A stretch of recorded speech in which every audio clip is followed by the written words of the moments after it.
What's up, guys? It's Queso. I'm trying not to eat the camera right now. So anyway, Miss Leg's class, we're doing a review for Topic 5 test tomorrow. Yeah.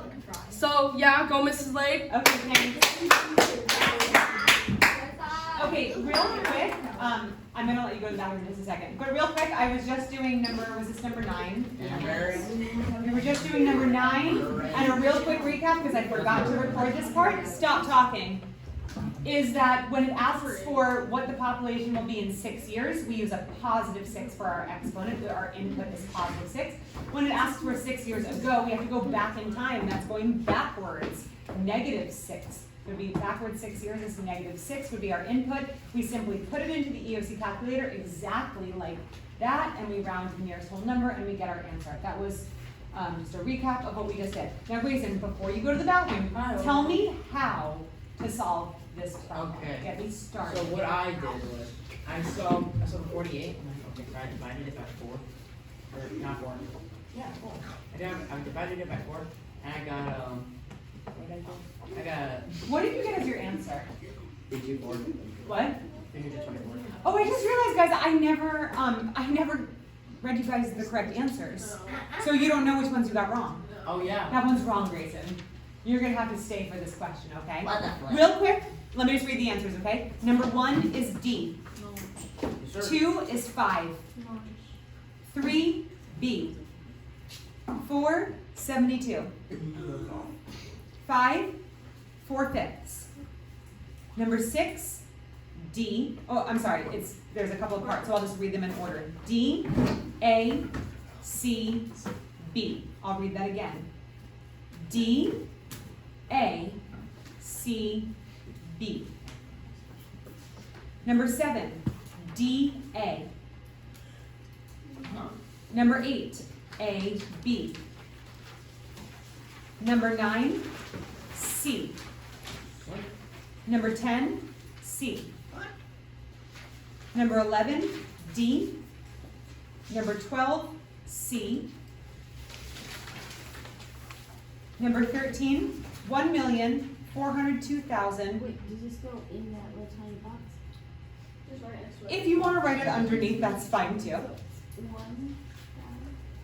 1,402,171. All of the answers are online also. Okay. Can I see it? That doesn't make sense. Oh. Yeah. Okay. 14 is exponential decay, and the function is f of x equals 32 times 1/2 to the x power. 15 is 2 to the negative 5/4 power. 16 is 7 to the 1/2 power. And 17 is b to the c over 6 power. Okay, sorry about that. Now I will do number 4. I'm going to give you guys a little shortcut for this one, okay? There's a really long way to do this, and there's a really short way to do this. I will show you guys the really short way. Number 4. I think we did this in 10th grade, right? Okay, so we're going to do the really short way to do this. The first thing you're going to do is draw your little situation here. And we have a square here. And then we have a rectangle here. It says this one is called rectangle A. This square has an area of 108 feet squared. We're going to call this square 1. This square has an area of 48 feet squared. We're going to call that square 2. You guys read that okay? Yeah. All right, we're going to call that square 2. Now, it asks for the area of rectangle A. Area of rectangle A equals, what's the area of any rectangle? Length times width. That's correct. I got something right. Great. The area of any rectangle is length times width. It doesn't tell you the length or the width. Like, can you go? And it doesn't even tell you what? Can you go to the bathroom? Is it? What's that have to do with You you? were like asking. What's I times W? Do you think I'm not aware that he needs to go to the bathroom? I'm doing this so that he can learn, so that he can get it right in the test tomorrow. Please do not comment on other people's business. Okay? All right. What's So- I times W? That's L. that's Length L. times width. Length times width.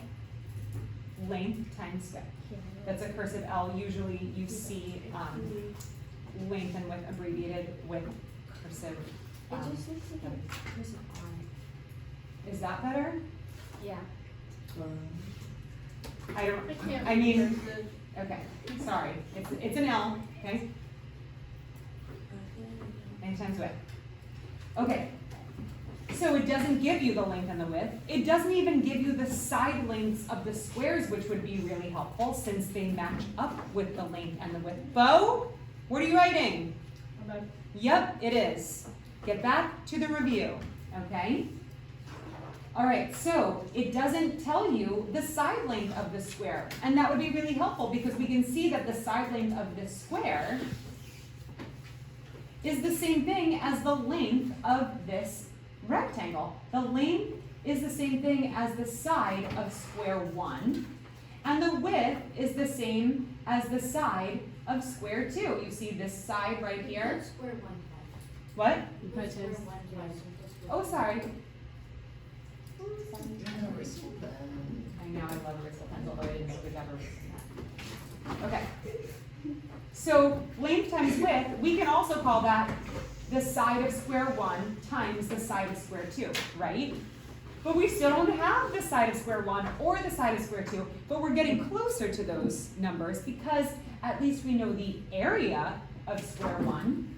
The area of a square equals what? The area of any square equals what? Length times width. Kind of.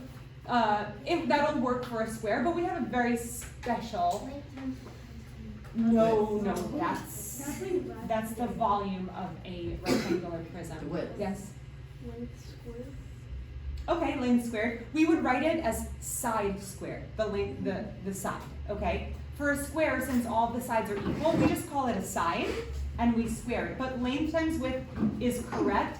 But length, that implies that the length and the width are different, because if you have different variables, that implies that they're different, so that would work for like a rectangle with different length and width.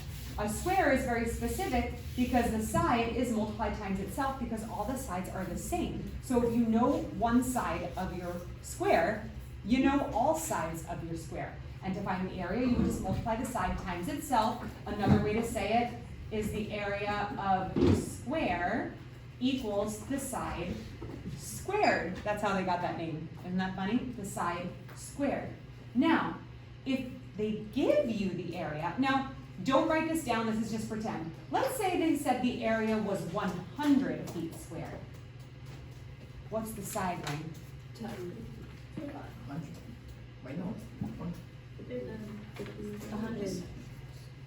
Okay, let's pause for a second. Some of you said the right answer, but I kept waiting because some of you, I'm letting all the wrong answers come out now, so we can get it right tomorrow. Before I say who's right and who's wrong, listen to my question again. If the area is 100, and we know that the area is a result of the side being multiplied times itself, not multiplied by 2, not multiplied by 4, multiplied times itself, then what is the side length of 10? Very good. I'm liking this new participating, Lily. Sorry about that row. Okay, so how do we find that? How do you get to 10 from 100? Yeah? Because in most times you can divide 10. We don't divide, we do the, Multiply. nope. How do you get to 10? You do the square root.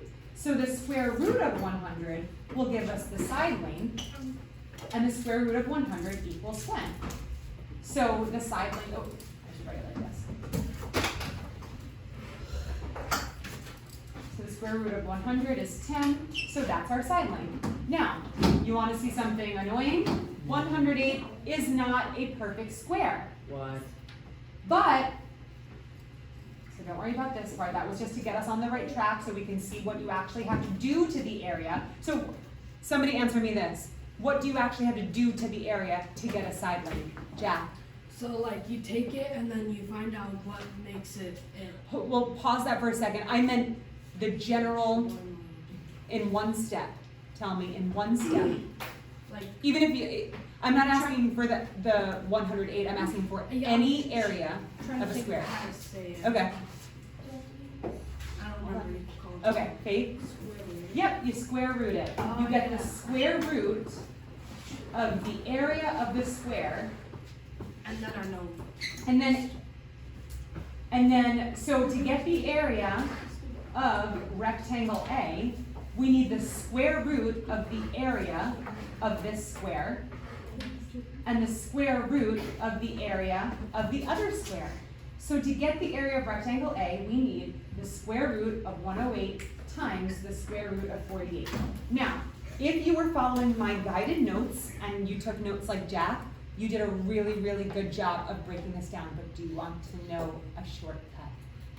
Yes. I'll show you a shortcut. And this will only work if the answer comes out to be a whole number. If it comes out to be a decimal number, this will not work because it technically wants your answer in radical form, but it also comes out to be a whole number, so it doesn't involve radicals in the end. And I checked your test, and that one doesn't involve radicals either. So if you want to do it the proper book way, you're going to break down each of these into prime factors, and you're going to radical them out, and then throw those together, and you're going to get 72. But if you want to skip all that, you get out your EOC calculator, and you do this. The square root of 108 times the square root of 48, and you get your answer. 72. 72. I don't know why this is, stop popping out, thank you, 72. So that's the shortcut way. But you still have to know that in order to get the area of that rectangle, you have to get this, oh wait, frozen, I have to go back. You have to multiply the square root of this area times the square root of this area, yeah. You can go to the bathroom now if you want. Oh, absolutely. You can use your EOC reference sheet and your EOC calculator. Faith. Can I go back? Just make another code. 10. Why?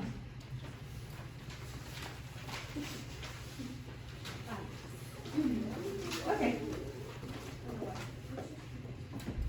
So gives the population of the town, it says it's 18,000, that's the starting value, so it goes here in the function. Then it gives you 1 minus 0.08 to the t power, represents the change in population each year. Just curious, is the population growing or decaying?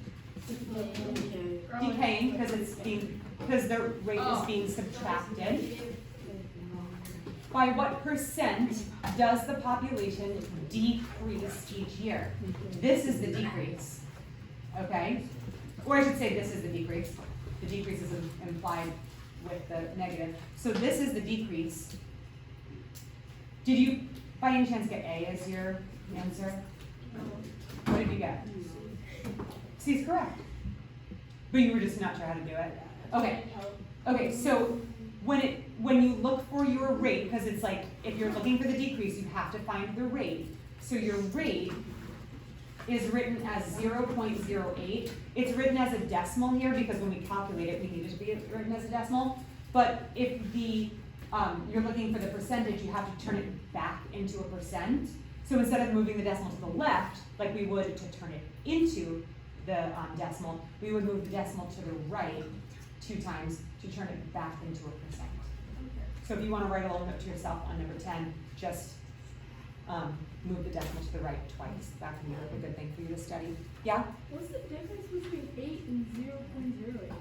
That's a big difference. 0.08 is like not all number, it's like the.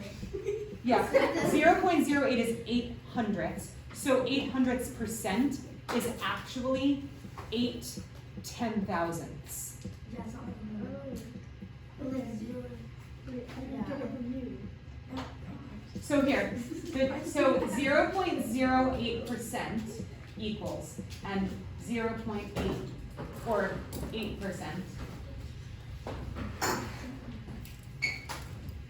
8% equals. I'll just write them as regular decimal numbers and you can see the difference. To get this out of, to turn this into a decimal number, when it's a percent, that means out of 100. Out of 100 means divide by 100, so you move the decimal to the left twice. 1, 2. That would be 0.0008, which would be 8 10,000ths. This, if we move the decimal to the left twice, 1, 2, it would be 0.08. You see how different those numbers are? That's a big difference. This is 8 hundredths, this is 8 10,000ths.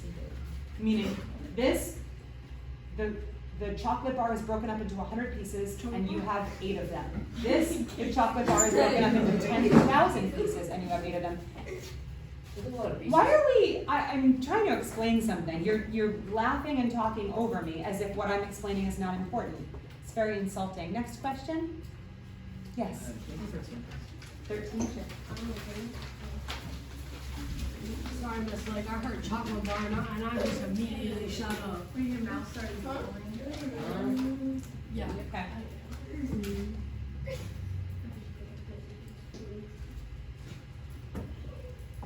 Number 13 says, suppose a city with a population of 900,000 has been growing at a rate of 3% each year. If this rate continues, find the population of this city in 15 years. Now, when you get a question like this, you have to know what formula you need. This is exponential growth. So if you're gonna have something that has exponential growth, you're going to need your exponential growth function. That is on your EOC reference sheet. I'll show you.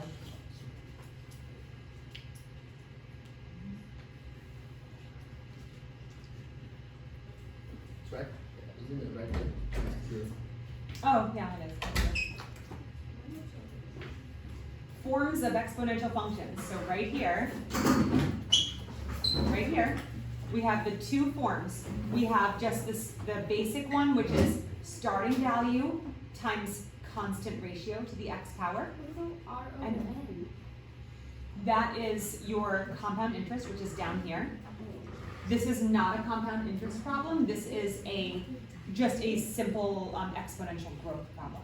The reason that compound interest is different, it actually is the exact same formula, but it has to take into account the fact that compound interest can sometimes be compounded more than just once a year. I was talking to you, were you listening? Sort of. Okay, I was explaining that these are all the same thing. It's all achieving the same thing, but with compound interest, they have a special variable to represent when something is compounded more than once a year. In these functions, we're talking about just yearly situations, which is what this one is. Yeah.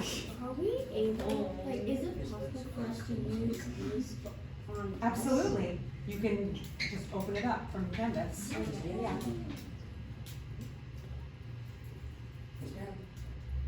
You're welcome. Jacob with the computer in the front office. That's what he said. Why? Oh my gosh, that's like I I just got a new one this morning. Oh, maybe you're gonna get your old one back. Oh, did yours break? Oh, that's probably why. Wait, was it flimsy? Yeah, it was like yes. I could. Good luck surviving. You have to pay. What? Good luck surviving the same exact time. Just saying. Okay. Since we have exponential growth, we're going to use our exponential growth function. But which one do we need? A, b to the x, or a times 1 plus or minus r to the x power? Which one do we need, Natalie? Yeah, the second one. Because it's a growth rate of 3% per year. So that means we need to represent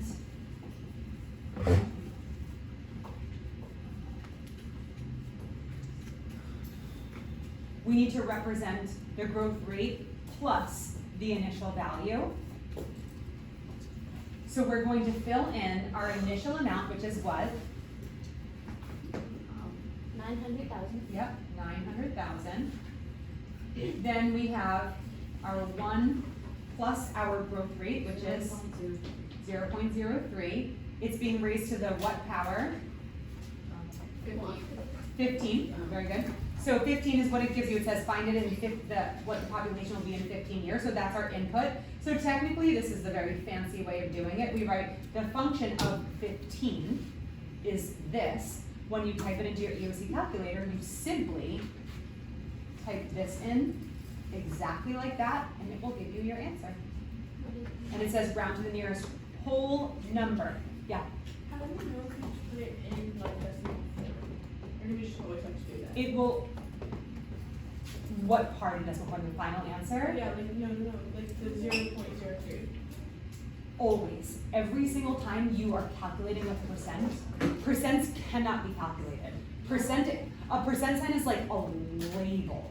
Don't you move it to the Yeah, so if you're given a percent, you always convert it to a decimal. Or technically convert it to a fraction, but that wouldn't be helpful here. But only fractions and decimals can be actually calculated. Percents need to be converted, then calculated. It means the same thing, it's just, you can't type, I don't think you can type a percent sign into the calculator, EOC calculator. You probably can, those things can do anything. Oh, I want to tell you something real quick before I take another question. I just want to make sure you guys understand that on your test, you really should be having a separate piece of paper that shows every single piece of work with your question number there and all of your work nice and neat with your answer circled, so that when you submit your test and you go, oh, how did I get such a low grade? You go back into your test results, you look at the result of each question. Now, when you click on the question, it's going to show you the answer that's the book's answer. And you're gonna be like, hey, I got the right answer. No. Click on that answer. It has like a little red triangle. Yeah.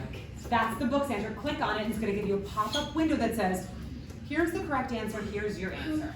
And then you're going to go, oh man, I got that, I just didn't write it the right way. Or I got that in my paper, but I typed it in the wrong way. Or you're going to say, oh man, I knew I should have done that, but I did all this work and I decided to do it this way in the end. All of those reasons, you can email me and say, hey, Mrs. Legg, on number 4, this is what I got, here's my work shown in my paper. You can either hand me your work or take a picture of it. And actually, you would need to hand your work in at the end of the test. You can't just do that at home. If you hand me your work at the end of the test, you can say, I did this, please check number 4. I think I can get some credit back. And I will either give you half or full credit, depending on what it is. I'm very generous with the full credit. If you show me that you know how to do it with your work, but you accidentally wrote the number wrong, or you just made one tiny mistake at the end, I'll give you full credit for it if you show me you know how to do it. Okay? I'll take another question real quick before you leave. Lex? Yeah. Hold on. 15. I just got confused now. Okay. Just keep in mind that I put a bunch of questions on there like this to boost it, because these are the easiest ones I could find. Okay. But they're only easy if you know exactly where to put these little numbers. We always put the index in the denominator Alright. and the exponent in the numerator. So there's a lot of those? I put 6 of them on here, I think. I basically, you know how there were a lot on the quiz, and that helped everybody's grade on the quiz? Did the same thing for the test. So the way that you can remember this easily is the exponent that's already there is the higher number. It's the numerator. It's like the exponent, the lead exponent here. And then the index is the denominator. How many questions are there? Probably like, I think I did 20, only because I added all of those 10-second questions at the end, yeah. So you just type it in like that, you don't have the, 65 and 4, 55 and you just type it in. Oh no, you don't switch that. That was just totally fine. Oh, wait. Would it want you to put 1 over 2? I don't think so. If it does, and you see that, you just email me on the any other questions? Faith? I think she might as well decide to negative 5 So this whole fraction is negative. So 2 to the negative 5 over 4 power. If you were to change this, it would be 1 over 2 to the 5 over 4. I do not believe that your book will require you to do this, but if for some reason it does and it marks this wrong, this question, like number 15, will give you it will end up with a negative exponent. I believe it marks you correct in your quiz, right? Everybody got that, you put a negative exponent, that was fine. It's this one, it's because it's not testing you on what to do with negatives, it's testing you on do you know which one goes to the numerator and which one goes to the denominator. If you put the answer like 2 and then 5 over 4, if you put the negative in front of the fraction. That'll be correct. Yeah, that's actually the correct way to do it, but it accepts anyway. Okay. Anyway. Just wondering. Yeah. All right, anything else? You guys are ready for the test? 14. 14B. Okay, 14B, real quick, the function for this, we need an initial amount and our constant ratio. The initial amount is always where x is 0, what is the output? So the initial amount for this would be 32. And then you have to multiply that times your constant ratio. Your constant ratio is found. There are 2 ways to do it. One of the ways is easy if the numbers are easy. You take your first y value and see what it's multiplied by to get to the second y value. When it's decay, it's very hard to see that.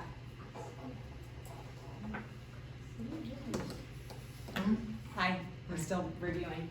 Okay, when it's decay, it's very hard to see what number is 32 multiplied by to get 16 because the numbers are going down. If you know that it's being multiplied by a half, great.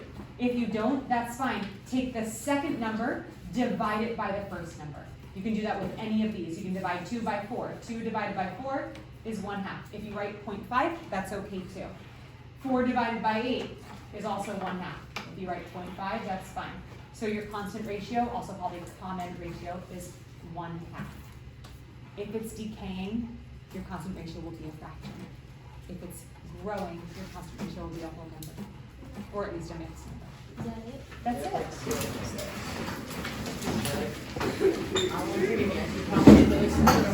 I didn't. Second,